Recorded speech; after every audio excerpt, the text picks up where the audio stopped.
Hello, everybody, and welcome to the Digital Dice Podcast. I am Dave. I'm Ron. And we got the Metal Church bringing us in again, Ron. Boy, this music right here just get you ready for the podcast, doesn't it? Absolutely. In fact, they got some new Metal Church coming out, and they've given us permission to play a little bit of that. We'll hopefully play that on next week's show. So if you like Metal Church, it's good stuff to walk to and go to the gym to, and it's really high-energy music from these guys. I really like them. So we got some new stuff from them coming out, and we'll play that next week. Just a few seconds of a song next week on the show. But anyway, this is episode 34 of the Digital Dice Podcast. You can find us at digitaltodice.com. That's our website, over on our Spreaker page. And you can listen to all 34 episodes right there. We're also on iTunes and iHeartRadio and all kinds of things. Just search for a Digital to Dice podcast and we should come up. We have a phone number. Text line 978-751-DICE, 978-751-3423. You can send us a text message, even an audio message, and we may or may not play and read those on the show. And finally, over on Facebook, we have a group, a large growing group on Facebook. How many members now? About 187, I think. Yeah, it's getting up there.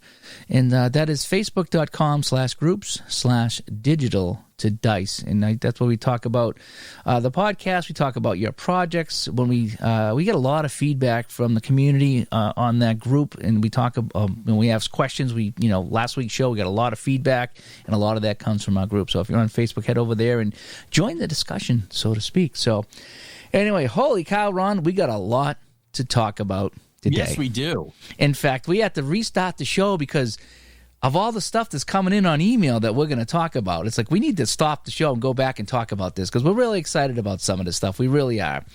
And so it started. I went on to sportsreplays.net, and I don't know, somebody was talking about Kill the Power Play hockey game. Somebody said, "Have you ever played Kill the Power Play?" I said, I think that's the one game I don't have. And you know something? I had it. I bought it. It's a sportsreplays.net. If you look for Roberto Schiavini, he's on the left-hand side. Click on him, and it brings up his page. And on the right-hand side is his catalog of all his games. You download whatever sport or whatever group of sport you're looking for, and it lists everything he's got. And it's all fairly inexpensive games. €2, €5, €8, something like that. And so I went back into my email, and I had bought Kill the Power Play last year sometime. And so I printed it out and played it, and it's like, wow, that was so much fun. I don't know how I didn't play that, but whoever brought that up got my mind rolling, so I played Kill the Power Play, and I went back and ordered a bunch of seasons, and I ended up doing the 70-71 Cup Finals between Montreal and Chicago using that game. And Ron, his games, they have a similar feel to it, whereas you can play a very basic game, or you can have all these modifiers in there to really, like, as you say, put some meat on the bone. Meat on the bones, yeah. Because they're quick play games.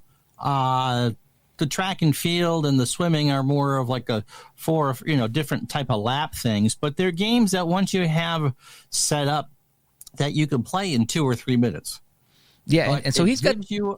So you were saying he's got the big four: basketball, right, baseball, football, hockey. But he's got. Oh my goodness! If Olympic pentathlon is your jam, and let's face it, for 4 or 5 people out there maybe not listening to this podcast, it is their jam. Equestrian and dressage, which fills up Bravo a lot of nights in the summertime for the Olympics. You can replay all that. Ski jumping, bobsled, fencing, it's all there. And these games, at least the ones I've played, because I've played the hockey, I've played the golf, and I've played the tennis. And I've done videos. I've done the video for hockey, and this morning I uploaded the video for golf, and I just started to play the tennis. He's got 2 different tennis games, by the way. So I was playing the one of them there, and I don't want to say I don't like tennis. I'm a casual not tennis your guy. Favorite sport, not my favorite thing. If it's on, I might watch it from time to time, but I'm not going out of my way. And I played today, and I played Nadal versus Federer, and I just played, and it's rolling dice, and it's a tiny bit of math, and you figure out who wins and how much they win by. And it was like, Federer won the first set 6-4, he won the second set 6-4, and then Nadal come back and won the next 3 6-4, 6-4, 6-4 to win it. And I was like, man, this is fun. And on top, so a lot of these games are just a simple dice roll, and you look at the chart, is kind of how a lot of these games are. But he adds this third dice roll into it. that really can send things out of control by a little bit or by a lot. And he does that with the hockey, he does that with the golf, he does that with the tennis.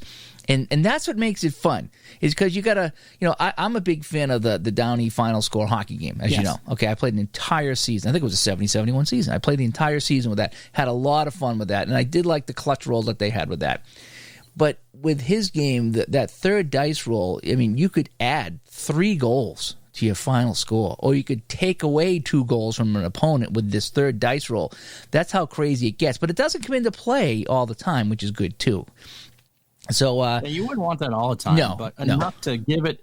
So it's not just roll for team A, roll for team B, and record. There are storylines there, and the track and field directions that I've read. You can, people are rated on form, and then the form can be for an individual race. So you re-roll before a race to see maybe someone who was bad on a normal day could be really good on that day. You can have people false start.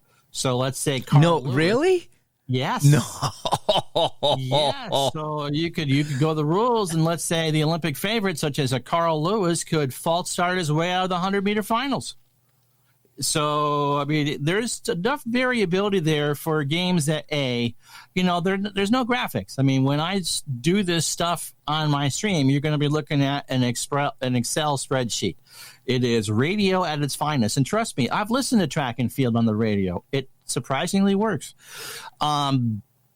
But there's enough there for you to use your imagination that you can make whatever it is that you want happen. And it's not just the glamour events. It's not just 100 meters for the men and the women. It's the steeplechase. If you want to redo Billy Mills' fantastic finish at the 64 Tokyo Olympics in the men's 10,000, by God, you can do that. Steeplechase, that's funny. Yeah. So you were talking about doing some kind of a. I'm wanting to do something that was specifically racing sports, because there's a time there. I've looked at the gymnastics and I've looked at the figure skating, and maybe if there's enough of a demand for a second round of that, I might get those. But I'm going to take the racing sports, so track and field, rowing, swimming, canoeing, because he sent me that today too, and track cycling, which is the high bank bikes. So I've ever you see them maybe once every 4 years, and they wear the funny helmets that are tapered in the back for streamlining. Oh yeah, and so okay. And so we're gonna do what I'm gonna call a summer sports spectacular, and it's gonna be all racing events. And so one night you're gonna get the 100 meters for the women on the track. And I probably won't do all the same Olympic games, because that would be kind of funny. So maybe with the swimming, we do one of Michael Phelps' years in the pool. Right. And for the Olympics, we might do something else. And the decathlon, I might go back and do Bruce Jenner or something like that. So a combination of things. And so each night we would feature 1 or 2 events from each of the things, and just call it, because we can't legally call it the Olympics. So that's where all the results come from. But like the summer sports spectacular. And so you would get the racing sports from there. And this winter, because it's not an Olympic winter year, we would do alpine skiing, cross-country skiing, speed skating. Now you can keep track of gold, silver, and bronze with the countries too, right? Absolutely. So we could have a tally as you went on about. So we could go through and just have just something different, there, as opposed to just the big 4, because he has enough variation there. I mean, it's going to be hard, let's say, for Edwin Moses to lose in the 400-meter hurdles, because he didn't lose for 13 years. It should be almost impossible for him to lose on the tabletop. But to throw enough in there, can they get records? And that sort of thing. And so, for kind of, I don't want to say offbeat sports, because it's not dwarf throwing, which is how Mr. T, by the way, got his first national notoriety, in a midget throwing contest. It was a bar bouncer in Chicago. Honest to God, true story. just kind of do something different along with that and give people, who've worked all their lives to get to this point and never get the recognition outside of those 2 weeks every 4 years. Just give it back to them. But it's so different. And again, the visuals are not there, but how many tabletop games really have the visuals? The visuals, no. We can all picture in our head what a ground ball shortstop A with a runner on first and Stratomatic is a double play. And so we can all picture that picture perfect, double play ball to short, Tinkers to Evers to Chance, Garcia Pyre to Pedroia to Vaughn, which I don't think ever happened, but you know what I mean. That sort of thing. You can picture that in your head, but can you picture a 9-7-9 100-meter dash? Yeah, but what I do with a lot of these games, in fact, I did the video for the golf, is I just set up a spreadsheet and I stream or I record the spreadsheet so you can follow the scoring along. So you're not going to sit and get the visuals of a Xbox, but that's not the idea behind the tabletop games. The idea is to play them in your head. And so I did I played the Heroes of the Masters and Heroes of the Majors is his golf game that I was playing, and I did the 1997 Masters, and it was 46 golfers rating. Golfers rated, okay, and what he does is he rates by each round 1, 2, 3, and 4. You know what? I think you got everybody who qualified for the weekend. Okay, maybe that's what I did. That would make sense because everybody, I think, would be rated for if they're rated for all 4 rounds. They obviously made the weekend. So yeah. So what I did is I played. It's a single roll for the round. So I got a score for everybody for the round 1 and round 2, and then I made my cut. And then I played everybody round 3, a single roll, and then I made my cut. And then what I did for round 4 is I took the top 8, and I went hole by hole with everybody. And of course Tiger Woods blew everybody out of the water that year, and he was minus 19. I think the next closest guy was minus 7 or minus 8. But I did, so that's what I did. I went 2 rounds and I made my cut. I did a third round, I made my big cut down to the final 8, and I played hole by hole. And I just did it on a spreadsheet, rolling dice, and that was in my video there. And that was really fun. And that game was the best of both worlds because you got to see everybody in action. And like you were saying, how you had like a good day or a bad day. Holy cow, there was somebody that was minus 7. I think it was Houston, was minus 7.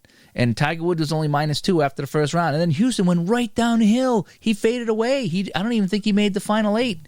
Or if he did, he barely made it. But that's how he had a great first round and then fizzled out. Because each round could be a different letter of a column that you read off of. Tiger Woods, he was really good in round 3. That was his best round, letter-wise anyway. And so it's not like you just have a single letter column to read for all 4 rounds. He has them rated all differently depending on how they did. And so you could see the ups and downs of people. And then when I went to the hole by hole, I had a hole in one. Somebody got a hole in one, and that was really cool to see. Ernie Els, right? Ernie Els, yep. I think it was either a par 3 or par 4, and I rolled the bonus. It hit the bonus, and when I rolled that, it said it was 3 under par or albatross or whatever it is, and that would equal a hole in one. And he got the hole in one there, so that was really cool. And then someone else rolled on the disaster chart, and I added it was 7 over par on a par 4. They got an 11. So that's the fun you can have with a hole by hole, but it was still fun doing the bulk round by round and just seeing how everybody went. Ron, I tell you, I had so much fun with that. I really did. And then I started playing his tennis game, six dice tennis, I think it was called. And I was playing Nadal and Federer. And it's just you have ratings for the players, and you roll 6 10-sided dice. It's kind of neat, and you add them up and then add it to the player's rating, and then you see who wins the round. And even that was fun. And I'm not a big tennis guy, so these games here they're very simple games, and I don't mean that in a bad way because simple means that they're easy to learn and they're fun to play. But he does, if you want to throw in that extra dice roll, like even with the golf. There is meat and there are stories. And that's why we play all these games. There are stories, and the best ones are the ones that you don't really know about.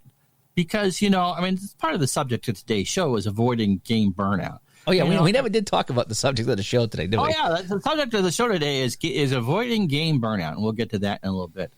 But yes, I think that's a thing. There's a reason why they show a multitude of sports on television. You may not be a boxing fan, but in Muhammad Ali's heyday, if he was on, especially on live, you watched whether you liked the sport or not because it was going to be a spectacle.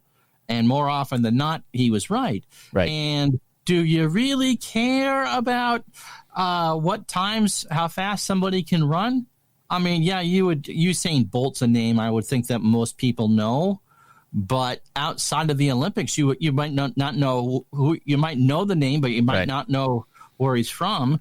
And then we forget about people. I'd forgotten about FloJo and Jackie Joyner-Kersee and all those others. I mean, it's like, yes, they deserve their day on the table along with the Ted Williams and the Bobby Orrs and the but I think it could be fun, like what you were talking about. This, I play them more in the mainstream sports, but I thought what you're talking about fun because I could just picture, because a lot of these things are like the races are in segments. So you start off and it's like, this guy got a good jump out of the gate and he's leading the pack, but then he rolls the 100-meter dashes. It's 2 segments of 50 meters, and so at the split at the 50. What's going to happen? And then you re-roll again. And so somebody who might be a tenth of a second, which is a lot in a 100-meter race, and you might be able to make that up. And so someone who might be struggling in the mid-pack in the finals might end up getting a medal, or someone might get a world record. But that could get a gold record. I think that could be really fun. And seeing how you do the baseball and the football, I mean, all the stuff that you stream, you really... You suck the audience in, and when you do it, and it's really fun watching, and there's some people that do a really good job of that when they do their events, it's not just roll and click and see numbers. It's you say you're telling a story, how it's happened, and people follow along with that, and it's really, really fun. It's easier in baseball because so much of it's routine, and when you get a runner on, you got to slow down and pay attention. But yeah, I mean, don't want to get too much into storytelling time here, but I will. And you can't put up, it's just a long story, Ron. Jerry Royce, who was a pitcher for a lot of different teams, but for a while he was a pitcher for the Dodgers. Back, I forget it doesn't really matter what year. Someone will tell us in the comments. And so, of course, Vin Scully called the play-by-play for the Dodgers for 1,000 years. And so Royce would get 2 outs. And because in the era of the transistor radio, it's not uncommon, especially in Southern California, to listen to yourself pitch on the radio while you're pitching, okay? And so Scully would get into a story, and Royce would want to hear the end of it. And so with 2 outs, if Vinny was going strong on a story, Jerry would slow down so Vinny could finish the story before Jerry got the 3rd out. Oh, really? Yeah. That's funny. So that sort of thing. And so, yeah. Oh. Anyway, that's... So what else are we doing? I'm doing more of the 78 replay. I'm like a week behind uploading stuff to YouTube. Got a request for a football game, which I'll probably do Sunday. Someone wants the 91 Redskins and the 91 Niners. And I have to look at the 91 Niners. We did the 91 Redskins. I think the last request football game I did was them. So we'll do anyway. So we'll do a Redskin game, and the 78 replay for baseball is pretty much 6 days a week until, well, now we're looking at least July 1st. Because we're not playing real baseball before July 1st. Yeah, that's what it's looking like, yeah. So that's what I got going on. And along with, I got to learn how to do some auto sort with Excel spreadsheets. And you finished up your 72 Stanley Cup. Yeah, I finally finished up 71-72, Boston versus the Rangers. Boston actually croaked them at home. I think it was 5-1, so they won Game 5, and they won the Cup, so I wrapped up that project, so that was good to put that project to bed. Like I said, I've been playing some of these new quick play games that I got off of the sportsreplays.net and having some fun with that. I'm not sure what else I've done beyond that. I've done a little bit of Action PC. I haven't gone back to my spiders yet, but I want to get to that. I want to get back to my spiders. And but yeah, no, I think the big thing was wrapping up that Strat project there. That was really fun. And we've been doing a stream every night, 7 o'clock Boston time on my YouTube channel and also my Facebook channel, where we just kind of chat with people. So that's been taking up a lot of my time too. So some of my gaming time has been bumped a little bit, so I can do that chat there. And I've been, using some time too to learn some of these games here, these new games that have been really fun. I actually did find one really cool basketball game online. I don't want to talk about it yet because I haven't got it in, but I played the demo and I liked it. I liked what you told me about that earlier. I call it the shootout hockey version of basketball. And I'm a very, very casual basketball fan, but the Bird days I liked, and there was a couple of Larry Bird Celtic seasons, so I bought one, and I haven't got it yet, so I want to make sure that they're still in business and functioning before I go and talk about it. But so hopefully next week I'll talk about that. I might even have a video up of that. But boy, I played a few rounds of that. I found it late last night, and I printed the directions out, and I went to bed and I read the directions like, wow. This makes complete sense. And sometimes it's not the case. Sometimes you get a game and you print it out and you're reading and you're scratching your head. And sometimes I'll call you and I'm like, Ron, help me figure this out here. But this basketball game was easy. Like all these games from Roberto Schiavini I got, they're all so, I mean, you're reading the directions and you're like, I get it. I can play this game right now. I don't have to think about it anymore. And that's what I really like about a game is some games, even if they're quick play, boy, I tell you, either the way they word the directions or how the game plays, it's like, wow, I just am having a hard time figuring this out or seeing this play out. But so far, all these games I've been playing the last few days have been really fun and really easy. And that's the big thing. Jump right in. I've been able to jump right into these games and play them and have fun. In that 70-71 series that I played with Kill the Power Play, first two games in Chicago went to Montreal. Games 3 and 4 in Montreal went to Chicago. It was really crazy. Game 5 went to the visitor too. And then finally Game 6, it was Montreal taking that one at home in overtime, by the way. And they won that one 4-2. So that was fun. I mean, all the games were close. It was just a good time. And in fact, on the NHL yearbooks, they have all the players, so you could even figure out who scored the goals if you wanted to. Very similar to great. Remember, Ultra Quick Hockey was like that. You could figure out who had the goals. Yes. Again, it's all about, look, we're not going to take long to play the game. It's perfect for casual fans who just kind of want that, in your case, like basketball or baseball, an experience of being able to play the game, but don't want all the hour and a half or however long it takes to just to get to that result. You can get that same experience. You can sit down there over a couple nights, or again, as a companion. Let's say that you wanted to do, let's say you actually take on a single season project in Strat. Let's say you buy a Bruins season and want to do that. You could just do the Bruins games because you got the Strat helper to keep the stats. And then you do the other ones. You don't have to keep the stats for just to score, and maybe you'd keep Gretzky stats or Bobby Clark stats or whoever. You just do it for that. And then you just have all the records and stuff. So when you play those games against the other teams, you know the stakes.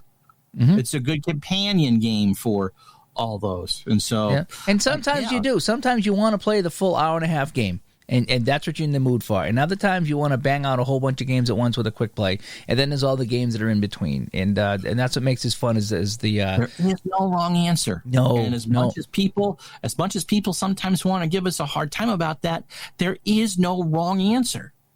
Yep. In fact, I was playing the tennis game today, and it's set by set is what it is. So you roll to see who wins the set, and then 3 out of 5 wins the match. So I emailed them back and I said, "Hey, could I play this game by game using the same rules?" And he said it's really designed set by set, but he goes, he does have one that is a game by game. And so I'm going to check out that as well. So I like how there's different variations here, Ron. I like that it's not just a simple run, roll, and done. Although it could be a simple quick play, or you could get a little bit deeper into the quick play and still resolve it pretty quickly. All right. So you ready for the main course? Yeah, let's hit the main course here. Wait, where is it? Hang on.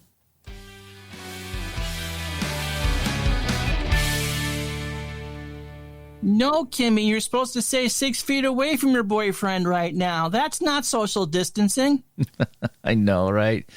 Oh, it's just we can't figure it out. The grocery stores now have the 6 feet marked off, and it's like, oh. So I just try to go out as little as possible till this thing passes. It's amazing. Friday is our errand day. It's the one day that I make sure that I get out and we go pick up the stuff that we couldn't order from the grocery store. We go get it from CVS, and there might have been the workers, of course, have a hard time keeping 6 feet because they got to stock shelves and stuff. So you're trying to go around them. Sarah and my wife, Sarah, and myself, there might have been one other customer in that store. So it was easy to do, but it's just so depressing to go downtown. It's just, and just you see people and you just, most people have been pretty good up here. But you just have the sense that no one wants to get near anybody because everybody's so scared. And I posted this Thursday night on Facebook. What we're doing here is working. That our projection for our peak, which doesn't mean the end, but the peak should be next Thursday, the 9th. And the stay at home is working. I mean, Sarah and I would go out every day and hit a coffee shop, sit down, have some food, chat for a bit, play the husband and wife thing, give some people some money, go for a walk. And like I said, I've been out twice this week. We went and got an iced coffee a couple days ago, and I got my 4 minutes of sunshine there. And today was the walk, and that's it. That's it. And that's all you're supposed to do. I've been going to the grocery store once a week maybe, and then I try to walk the dog once or twice a day to get out of the house, and that's when I listen to my podcast. We're ordering groceries and waiting 5 days for them to be delivered. Yeah, today's our delivery day. I mean, but it saves us all. I mean, I don't really care how much we spend for that. It just saves us all the aggravation of having to go through and making because so. Yeah. And it's what we have to do right now. But right now that gives me a lot of time to do some games and learn all these new games and talk about them, and have some fun. But so. No, go ahead.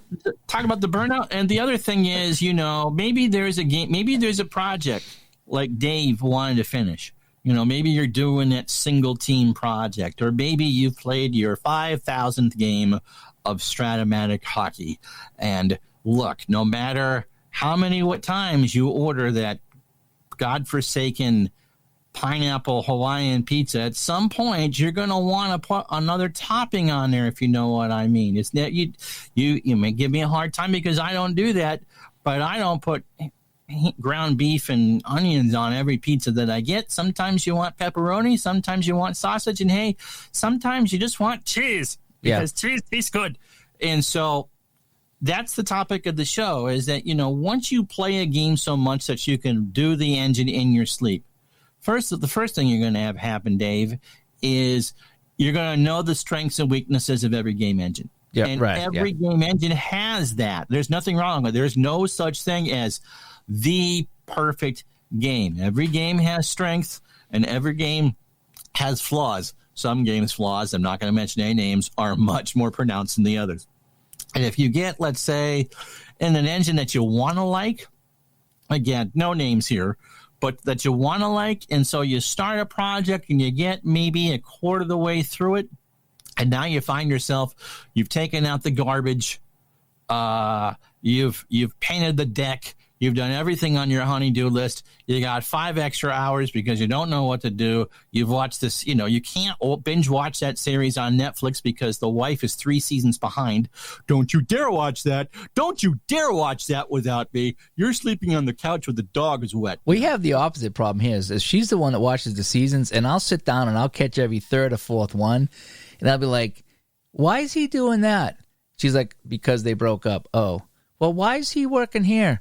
Because he got fired from his job. And why is she not with him anymore? Okay, you need to go. You need to go so I can finish watching the show. Because she's like, she goes, you've missed so many episodes. In whatever order that's in. So the point being that, fine, I'm going to do that Boston Bruins project from 1980.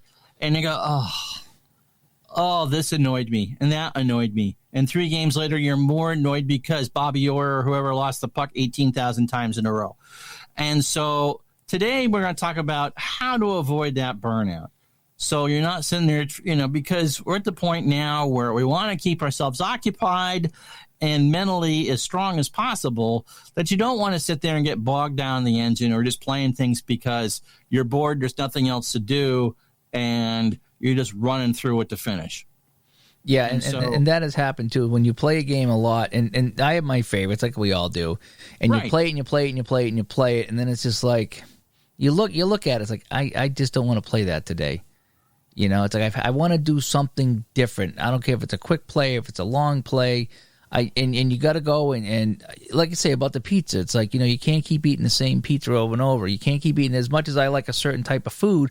I don't want it every day. I love donuts too, but I'm a type 2 diabetic. I can't be running to Dunkin' to get my chocolate glazed every day. I'd be in the hospital.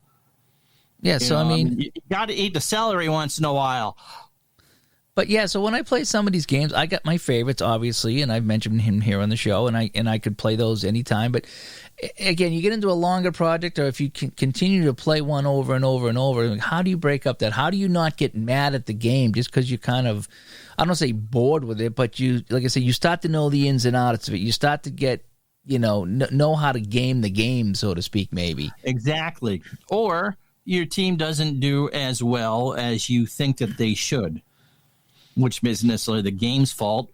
That could be your own error, or, there is a bell curve with how these things go. So if you expect, let's say, to do a Red Sox replay from a year they won a championship and they're struggling to break 500 at Memorial Day, like, oh, God, really? Yeah. It's got to be the game's fault. I'm sure the world's greatest manager. Yeah. Now you've done that. So I think that the last time I saw you have game burnout was, I think, the last big football project you did. And you were like, man, I don't want to play football for a while now. I'm just done with football. Yeah, football is not my favorite sport. Does it mean that I won't play it? My audience likes me to play football. Playing football this weekend, as a matter of fact, and certainly when Action PC comes out with the 2020 version, we will do the usual live unboxing of that. But no, I think just because, A, it's not my favorite sport, and you finish a longer project with it and go, no, I'm done with this. And it has nothing to do with the game engine, although this time around there was a database flaw which caused the Dallas Cowboys to morph into the Atlanta Falcons. Oh, yeah, that killed it. Why couldn't the New York Giants morphed into the 66 Green Bay Packers or something like that? That would have been a lot more fun. Star, Bavaro, Super Bowl, I'll take that. But, and so having the replay kind of foobar itself in the middle really took out a lot of steam for a project that, yes, I liked it. I'm the one that picked it. But and so in my mind, it was all kind of tainted from there. It cost the Denver Broncos a playoff spot, as a matter of fact. But we soldiered on, and the Patriots won the championship, and, life was good. We ended up turning lemons into lemonade. But still, yeah, I mean, when you sit there and go, when you open it up and you know that there's been a major problem with the project, and you soldier on with it anyway, yes, that's a case of burnout. You're not as enthusiastic with it. You probably had that with your 74 Russians on the Bruins thing. You had Harmelov got hurt? Yeah, I was playing that on Action PC, and it was I took Karmelov and Mikhailov, whatever it is, and Tretiak, and one of the forwards got hurt. They were both underachieving. It wasn't what I thought it was going to be. Tretiak got outplayed too, right? Yeah, I started playing. I think it was Gilbert more than Tretiak, because Tretiak was not. He was giving up a goal on the first two shots of every game, no matter what game it was. First two shots, he was giving up a goal. And I mean, I was, I don't know if I was getting burnt out on it, but I was kind of burnt out on the scenario. The game was fun, but it does take an hour or so to play an Action PC hockey game. So there's that. So you sit down and like, okay, it's 9:30, 9:45. Do I have the energy to play an hour-long game right now? That's kind of how I looked at it. And same thing that happened with my Seals replay. When I did the entire Seals replay on shootout hockey, that good fun, but 3/4 of the way through that season, it started to take its toll on me, where I just was like, because they were losing all the time. Yeah, and that made it not fun too. But I mean, I was okay. I was forcing myself to get through that project at one point. And yeah, when I get done with that, I put shootout away for a while, because okay, I've just done 76 games or 78 games, and that's a lot. That's a lot of games, to play, and it's a quicker play game. It's 15, 20 minutes or whatever like that. But I did a lot of games with that one there, and then I backed off of that. Okay, I need to step away. And the thing is, though, about when you get burnt out on something like that, step away, and then you come back a little while later, and you're like, oh man, I remember how much I liked this game. Because you gave it a break. You let it cool off a little bit. And the same with the Action PC. I mean, I didn't play that for a couple of months. And I remember firing it up and just playing offline. I was like, man, I can't believe how much I like this game. And I just needed to let it relax for a little bit, because it was getting on my nerves in the whole bit. So that's what I do, is I tend to – I have a very addictive personality. So if I like something, I play just forget it. Yep. Play the love and snot right out. I do. I play this until you can't play it anymore, and then I play it some more because I just enjoy it. That when I find something I like, whether it's a movie or whether it's a TV show or it's a game or whether it's music, anything like that. If I like something, man, I just want as much of it as I can take. But then it gets to a point where, like, yeah, you need to step back because you don't want to end up hating the game, and you don't want to throw it away and say never want to play it again. But there's been times that I've played some of my favorite, and I had to back off. Even Game-Winning Drive. I played a lot of Game-Winning Drive, and to a point, it's like, I don't want to play Game-Winning Drive right now. Right. And I got a couple of products I stopped midstream because I just was like, I need to put this away. But then when I pick it up, I'll be like, man, I can't believe this is a fun game. Like it. And it's not necessarily that there's a problem with the game. Could be root on a particular day, or the project isn't going to be, you're not getting the results that you want. And again, that's not necessarily a game engine problem. I mean, we're playing a game designed by humans for sports that are played by humans. And if you want exact results, pickyoursportreference.com can tell you every detail from any game you've ever wanted. And if you want to relive Roger Staubach scoring against the Broncos in Super Bowl 12, there's a YouTube clip of that hasn't been taken down by the National Football League yet. So you can go and do that. But it all comes down to your expectations. And so, whatever your sport is, there's chances are you don't play just one version of that sport. I think it'd be kind of boring if all you played was Strat baseball or action PC football or whatever it is. There's different versions of that. You can play like Dave does. You can play a detailed game for one time and then a highlight game for a second. And then maybe you just, I want to get some stuff done.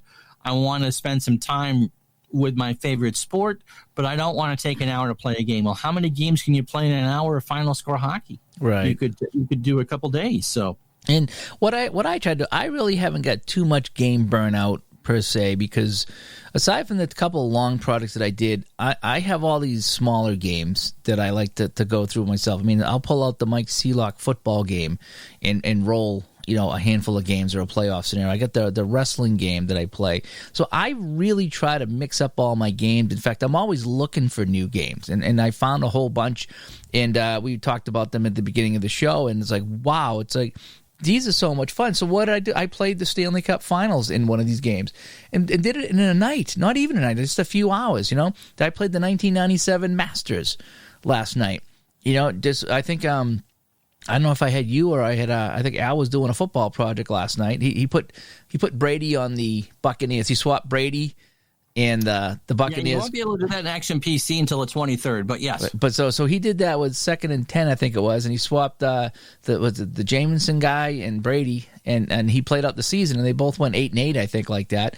But so I had him on while I was playing my golf last night, and I had so much fun playing that golf game. Especially when I was going the final 18 holes, and the guy got the hole in one, and that was fun. So I've been trying to mix it up so I don't get that burnout, because I tend to stick with the game for a long time, and then you do get sick of it a little bit. So I've been trying to really rotate, but again, I get stuck on a game that I like. It's like, oh man, I just want to keep playing this. But I force myself to go try something different. Maybe I got a whole bunch of folders over here in my office full of the quick play games, football and baseball, hockey, mostly hockey and football. But I mean, I'll go and I'll pull one out and I'll play, and I'll try. And if I do a longer one, like an Action PC game, or if I play the Spiders in Action PC Baseball, or maybe even broadcast the game on OTP, I'll do a one-off, and that breaks up the burnout too from a game. It's just a quick one-off. Scope of project can burn out too. You might love the game engine, you might love it, but when you're looking at something like, I want to do 162 games of X, and you get through it, and it's all fun and dandy. Let's say if you're doing let's say an Expos replay, and you got the Mets and other divisional teams that you like there, but oh goody, that West Coast road trip where I've got 3 games in San Diego, 3 games in San Francisco. Now the Dodgers are okay because they were usually good, but great, the Padres suck and the Giants suck. Let's go out and play, and if you start to lose those games that you're supposed to win. How much do you think that comes into play? How much do you think the project plays into game burnout? That's actually a pretty good I think question. It does. I mean, I've tried to do a couple full season baseball replays, which means in a modern season, 2,430 games. And you know you're never going to get through it just because, or it's going to take you years to get through it because you just get tired. I mean, like I said, it's all well and good when you got the glamour teams facing against each other, but you get into May and you got 17 and 32 teams facing off, and you know that if you looked at Baseball Reference, they do a whopping crowd of 4,710, and that includes, you know, the freebies they gave away. Right. The beer vendors sitting there getting bombed because the starter's gone by the third inning. It's kind of hard to have enthusiasm for a game when you got a 2-8 pitcher throwing against a 1-4 pitcher, and their combined ERA is about 6.5. And you see that a lot of times too. You see a lot of people that post on, you know, whether it's any of the Facebook groups or on Delphi, and they're like, "Wow, I started this project with my favorite team, and I'm 500 through the first month or so, and I'm just not having fun." Yeah, because it's not what you expect. That doesn't. But as I said, there's a bell curve with that. That team can get really, really hot in a hurry, and you get all hot and heavy into it, and then, or they could lose 10 straight, or you get a pitcher injured. Oh, great! I don't get my ace now for the next 21 games. And that's what happened with me. Starts. Yeah, that Action PC hockey season, I don't know if it was so much the game I got burnt out or the season when those guys got hurt. And that made it really tough for me to go back and enjoy it, because the idea behind the product was putting 3 Russians on the Bruins in 1974, and I got one that's on the bench as a goalie because he's terrible. One is hurt, and the other guy dropped down to the third line. So, in effect, they really haven't done what I wanted to do. And so I don't know if I'm burnt out on the game or just that particular project. Well, you know, that kind of qualifies as both. And remember, there's no due date on when a project finishes. You might have in your mind, okay, I'm going to play this. Let's just give out, for example, my Islanders-Oilers replay from 81-82. And I'm almost to Christmas in 81. I have every intention of finishing it, but I'm trying to rotate through other things. And let's just say right now, even though I work from home, I don't really have 8 hours a day of emotional energy I can spend on playing games. There's a lot of real life stuff that needs to be dealt with. You got to make sure your family's okay, your wife's okay, your friends are all set. We do the thing together every night. You know, I'm doing a daily stream at noon just to play some baseball. The last thing I really want to do, you know, you need time to get yourself back together again. And so if I play, great. If not, it's still going to be there. I haven't lost interest in it, but it's just lower on the priority. And so when I get back to it, yeah, we'll get some games in. Yep. So I guess with the question we could throw out to the audience now, let's talk about game burnout. You know, is it the game itself that you get burnt out on? I mean, you know, because you have a favorite game that you played for many years, and now you're, I don't want to say you hate the game, but it's just you're tired of it. You found another game that does something a little bit different. And Ron, that's another question. Is it when you find a game, you're like, wow, this game is way better? Is it just because you're burnt out on that game, or is it because you found something new and it's shiny? It's like keys dangling in front of you, you know? Exactly. There is the new and shiny element, I think, to any game. And then you'll go through and binge on that, and then you decide where you want to put it. There are games that I've done that with, like, ooh, this looks fun. And I've got everything I could ever want with the game, and you play it, and then you change your own rules to it to make it there. And then you're like, no, you know, sometimes oatmeal and meatloaf are comfort games.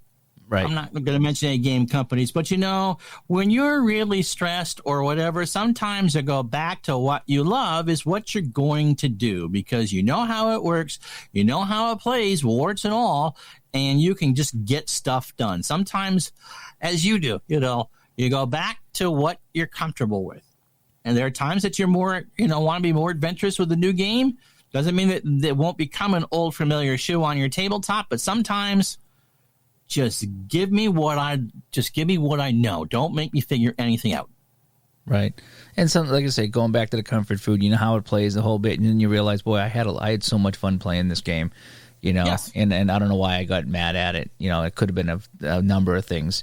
I mean, like I say, could have had a bad day at work, or maybe, you know, you just had a bad day in general, and you try to play something, the game didn't work out, so you blame the game for everything. And I've done that too. I've sat down in the morning after not a good night of sleep and tried to play something that's like, yeah, this game sucks. this game sucks. And it's like, no, my head wasn't in it. And it's not the game as me. My head was not in it. It's always hard to figure out a new game when your head is elsewhere.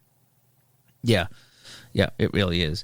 So anyway, so what do you, the audience, that are people listening to this right now, what do you do about game burnout? Have you got it? Do you just play one game and that's it, or do you try to rotate in other games just to give yourself a break or give yourself a twist? I'm always looking for new games. In fact, like I said, I found a new basketball game, and hopefully that'll pan out, and I'll play that. And then I found these games here by Roberto that I'm really enjoying. And then you found a ton of all the Olympic stuff, and that just opened up a whole new can of projects for us. It really did. It's like, wow, look at all these things that we can do now and stuff we never thought about doing. And I think that'll break up a lot of the burnout that if we had any. These games here, we'll play these for a while, and then we'll go back to our comfort foods and be able to enjoy them again, because this was a nice diversion of that, you know. So how do you handle it? Yeah, so basically, how do you guys handle it? Yeah, and you know, we're always supposed to be learning all the way along through. Just because we're no longer in school doesn't mean that we don't have the capacity to learn and enjoy new stuff. And there are some sports, you know, me with baseball, Dave with hockey, that it's going to be a lot harder for us to tire of it. It is our passion. But just because I stream mostly baseball doesn't mean that I only play baseball and that Dave doesn't only play hockey. You know, we play a lot of different things. I don't stream everything that I play. But again, you know, if that's and that does some of it, because if the only thing today I'm going to play baseball, and then I'm going to stream some baseball, and then I'm going to go watch a game on YouTube of baseball. You know, we're not machines. We may miss the sport, but you know, there's other things that I enjoy this. Like I say, I'm not the baseball guy by any means, but occasionally I'll do a baseball game on my channel, whether it's the Spiders, and that's going to be a goof. That's not a very serious project. That is just a very goofy project. But once in a while, I'll take out the OTP and I'll just put on computer versus computer and just broadcast it and have some fun with some game from the 70s that names I used to know back in the day, and just have some fun with it. And I'm not very good at it. I'm not very good at the baseball, but for me, it's just a fun thing to do, and it's a little goofy. And you know, when I do the hockey, that's when I get serious. But the other stuff, I just try to have some fun with there. But so I try to play a variety of games. Like I say, it's not all hockey for me, because I get tired of hockey. I do. I like my hockey, but yeah. And right now I'm playing golf and tennis right now. Yeah, and you like golf.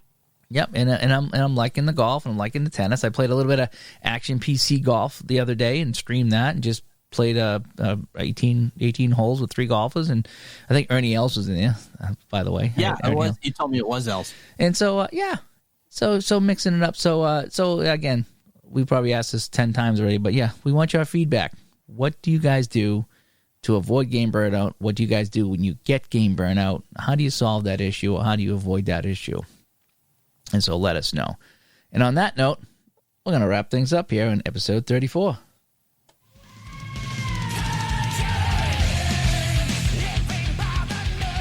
Yeah, going by the numbers. This was episode 34 of the Digital to Dice podcast. Ortiz episode. It was. Big Poppy episode. Last week we had the Larry Bird. This week we got the Big Poppy episode.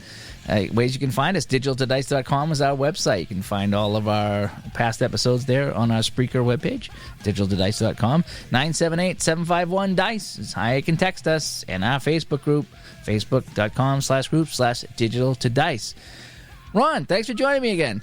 As always. And again, if you want to see us live, we've been going on my YouTube channel, my Facebook channel, usually between 6:30 and 7 o'clock every night. And it's just a chat as we talk to everybody and as we deal with things going on in the world. And we've been trying to talk happier things. We talk movies sometimes. We talk games that we're playing. We just talk about fun things in general. We've been having, 20, 30, 40 people pop into the chat at one time. It's been awesome. And we've had a good time with the crew. So come on by and say hi.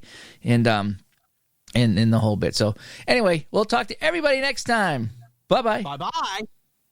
Wait. Do that again. Do that bye-bye thing again. Bye-bye. That sounds so canned. It doesn't even sound real. Do that again. Okay, the John McLaughlin. Bye-bye. No. The one you did before was hilarious. Bye-bye. It sounds like I'm pressing a button. It's like, bye-bye, bye-bye, bye-bye, bye-bye, bye-bye. It's the old, SNL skit, and they're getting off the airplane. All right. Bye-bye. All right. Goodbye, folks. Bye-bye.